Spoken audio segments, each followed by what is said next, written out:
আপনি একটা ভালো প্রতিষ্ঠানে চাকরি করেন, আপনার ইনকাম হচ্ছে না।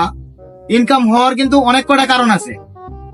আপনি মাসের মধ্যে 4-5টা অনুষ্ঠান করবেন, প্রত্যেকটা অনুষ্ঠানের থেকে আপনার 5,000 টাকা করে লাভ থাকবে। মনে করেন আপনার এখানে 50-60 জন লোক আছে, একটা খাবার ব্যবস্থা করবেন, সবার কাছে 500-600 টাকা করে নিবেন। খাবারের সাথে হালকা একটু গরুর তেল মেল কিনে নিয়ে আলাদা ঢুকাই দিবেন। সেখান থেকে যদি আপনার মাসে 5টা অনুষ্ঠানও করেন, 5টা অনুষ্ঠান থেকে যদি আপনার 5,000 টাকা করে থাকে, তাও কিন্তু এটা আপনার এক্সট্রা ইনকাম।